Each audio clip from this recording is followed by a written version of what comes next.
Hello students, welcome to my channel PCM core by Rahat sir पर।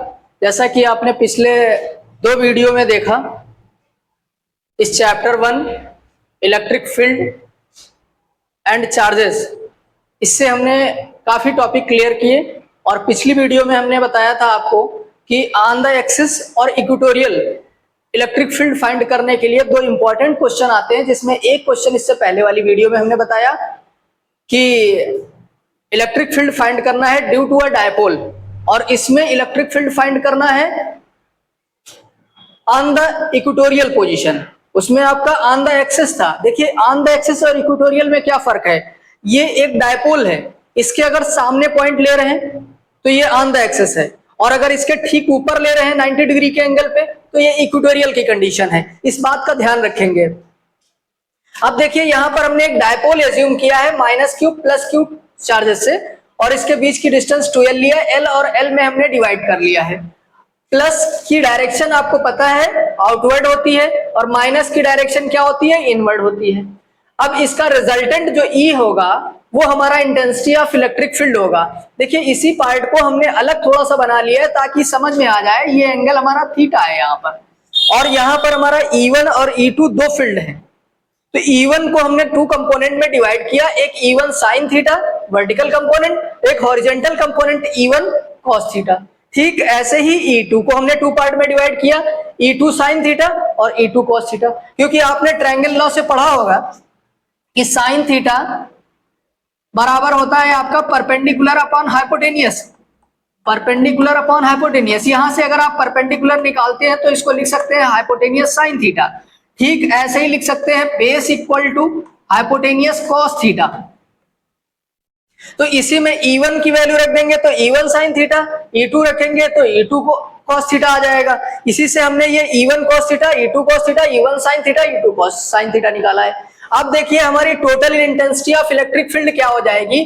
देखिए, electric field का formula हमारा है, हम पहले due to charge plus Q निकाल रहे हैं। हम यहाँ पे लिख देंगे due to charge plus Q, क्योंकि किसका अब प्लस की डायरेक्शन आउटवर्ड होती है, डिस्टेंस इसकी root r square plus l square है फ्रॉम चार्ज प्लस क्यू।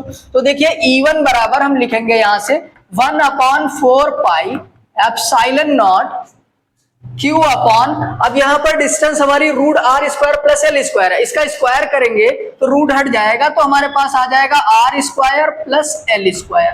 ठीक ऐसे ही due to charge minus Q अगर निकालते हैं, ड्यू टू माइनस क्यू, तो हमारा E2 हो जाएगा। E2 कितना आ जाएगा 1/4 pi epsilon naught q upon, distance इसकी भी सेम है, ये डिस्टेंस हमने, ये बेस है और ये परपेंडिकुलर है, ये हमारा हाइपोटेनियस है। हाइपोटेनियस वाले फार्मूले से हमने लगाया perpendicular square plus base square, ये हमारा आ जाएगा। अब देखिए, यहां पर भी हमारा क्या हो जाएगा, r square plus l square. अब हमारा net intensity of electric field क्या है, E बराबर, इसको फाइंड करना है। तो E बराबर हमारा हो जाएगा E1 cos theta plus E2 cos theta. अब इसमें से देखिए 1/4 पाई एप्सिलॉन नॉट दोनों में कॉमन मिल रहा है, तो हम क्या करेंगे 1/4 पाई एप्सिलॉन नॉट को कॉमन ले लेंगे।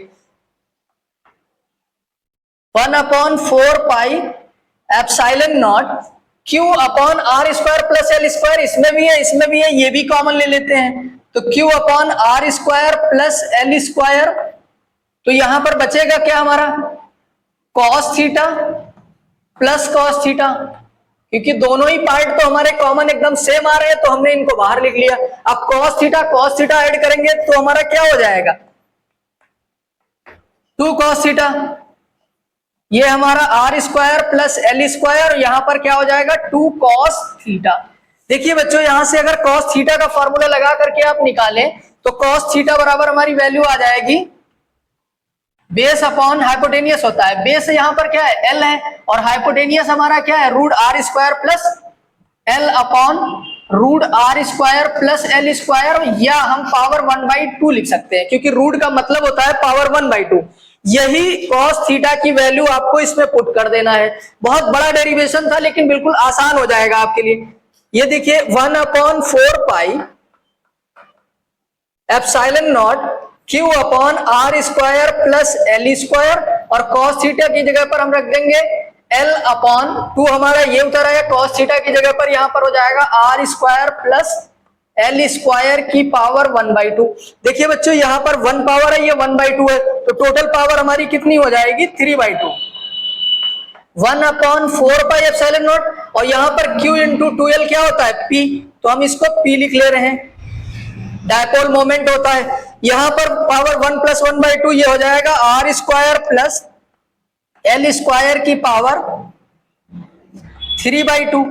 देखिए इससे पहले भी हमने बताया L हमारा बहुत छोटा है R के तुलना में, तो L स्क्वायर और भी छोटा हो जाएगा R स्क्वायर से, तो इसको हम नेग्लेक्ट कर देंगे, तो यहां हमारा क्या बच जाएगा 1/4πε0 P अपॉन R स्क्वायर की पावर 3/2। अब 2 से 2 हमारा कट जाएगा, तो यहां पर हमारे पास क्या हो जाएगा E बराबर 1/4πε0 P अपॉन R क्यूब। इस तरीके से intensity of electric field on the equatorial of the position निकाल सकते हैं।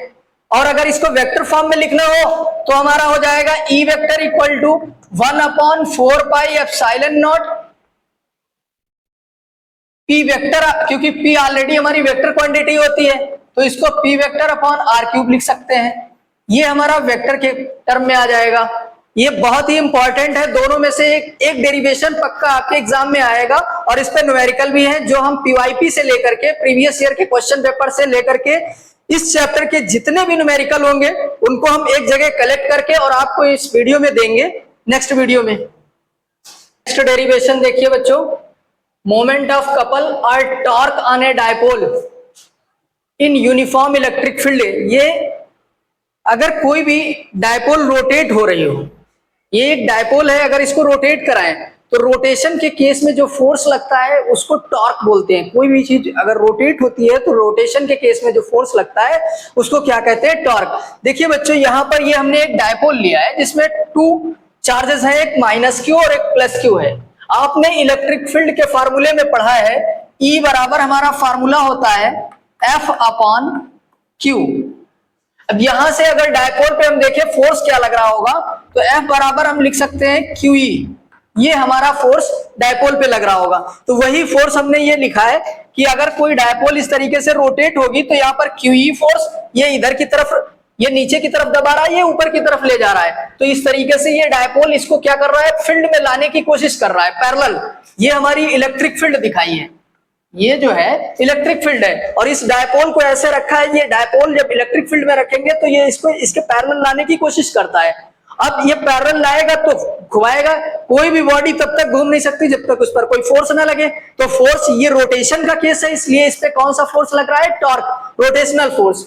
टॉर्क हमारा टो इक्वल टू फार्मूला क्या होता है फोर्स इनटू परपेंडिकुलर डिस्टेंस,